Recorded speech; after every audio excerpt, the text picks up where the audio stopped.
Today we are going to learn about the queen in chess. While the queen may not be the most important piece in the game, but it certainly is the most powerful piece on the board. And the reason why I say this is because just like the king, the queen can move into all 8 directions. It can go up, it can go down, it can go right, it can go left, it can go on any of the diagonals that it is controlling. But the only difference being that unlike the king, it doesn't travel just one square. It can travel till the edge of the board in any direction. And because it is the only chess piece that controls the maximum number of squares on the chessboard when it is placed in the center of the board, it is therefore considered to be the most powerful piece in the game. When the queen is sitting in one of the center squares, it can control a total number of 27 squares out of the 64 squares of the chessboard. That's about 42% of the area on the chessboard. Now let's see how the queen moves. So as said earlier, the queen can move in any direction on the board for the shortest distance or for as long as she wishes to travel. So from here, the queen can come straight down to this square, and then she can travel diagonally to this square, or she can go straight up to this square, or travel left to this square, go downwards to this square, or go right to this square, and so on. So if you observe closely, this queen here moves like a rook and a bishop. Just like the rook, she can travel straight, either up, down, right or left, and just like this bishop, she can travel anywhere on the diagonals. So because she walks like a rook and a bishop, that is why it is said that she combines the power of a rook and a bishop, and she is more powerful in the game against these two chess pieces combined together. So let's say my queen is sitting here, and from here she wants to go to this square. How she will go? Well, there are many routes possible on this chessboard, but here we are only going to talk about the shortest route possible. So one route is that she can first go to this square, and then from here she can go to this square, correct? Or the second route would be first she can go to this square, and then from here she can go to this square. So these are the two shortest routes possible. Let's look at one more example. So let's say my queen is sitting here and she wants to go to this destination square. Then how she will go? Let's look at the shortest routes possible. So the first route is that she can go to this square, and then in the second turn she can reach this destination square over here. The second route would be she can go to this square. From there in the second turn she can go to this square. Third route would be, I'm sure most of you must have missed it, that she can first go to this square, and then from here she can reach this destination square. And the fourth route would be she can first go to this square, and from there she can go to this square. So as you can see, there are 4 shortest routes available to the queen to reach this destination square. All of these 4 routes takes just 2 moves to reach where she wants to. Now, if in the same example, if I place the king over here, then how many shortest routes are possible? Well, in this case, there would be only 3 routes. One would be this, second would be this, and third would be this. Because if the queen tries to go via this route, reaching first here, and then on this route she gets blocked by the king, and queen can never jump over any other piece on the chessboard. So because this route is blocked, she might have to take another route like this.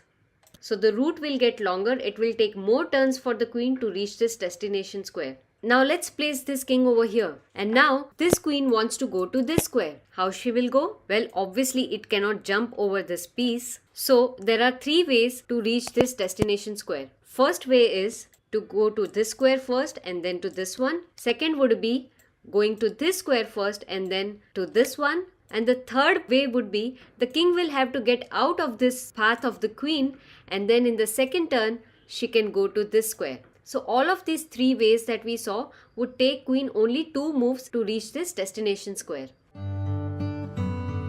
Now let's look at some of the quick facts of the queen which you should not miss out on. So first of all, both the players get 1 queen in the game, and in the starting position of the game, both of these queens sit on the same color as its piece color. So the white queen sits on this row, the first row, and the black queen would sit on the 8th row.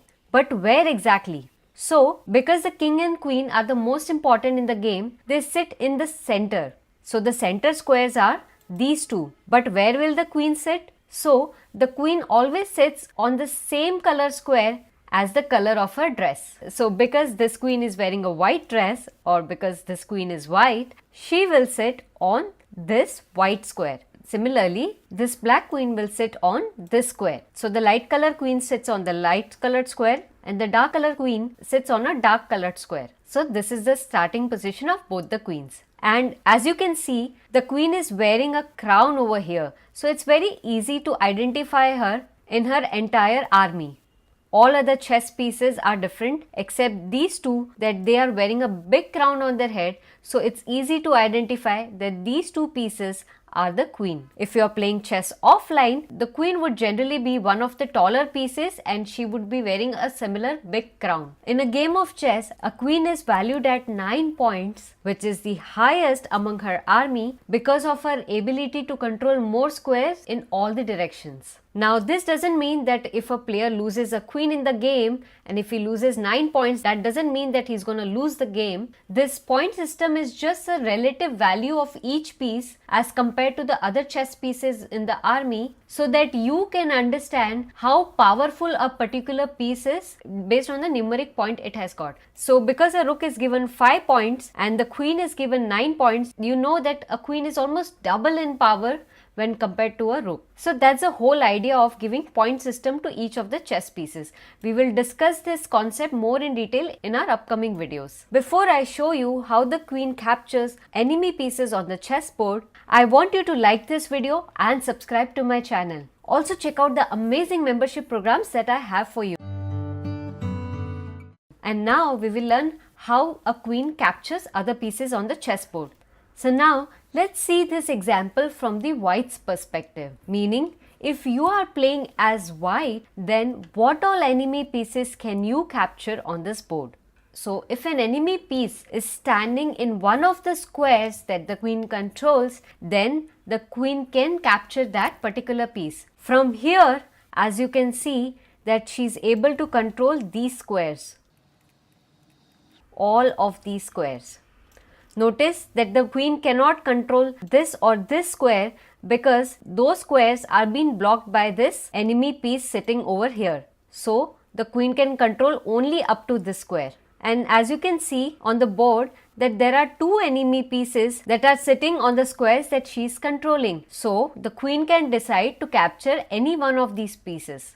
Let's say the queen captures this one. So when the queen now captures this piece, that piece would move out of the board and black player would now will have to play without that piece. Now from here again we will draw arrows to see which all squares she is able to control. And as you can see, 1, 2 and 3. These three pieces are sitting on the squares that she is able to control. So she can capture any one of these chess pieces. Let's say she captures this. Now after coming here, these are the squares that she is controlling. And as you can see, there is no enemy piece sitting on any of these squares. So now the queen cannot capture any of these pieces. Also, one important thing to learn is that in one turn you can capture only one piece. You cannot just go on capturing multiple pieces in one turn. So it will be your turn and then it will be your opponent's turn. Again you will get a turn, again your opponent will get a turn and so on. And this is how a chess game is played. So in every turn you have to decide which piece you want to capture or you don't want to capture, or you just want to make a normal queen move, or you want to play something else. All of these things we will learn in detail in our upcoming videos.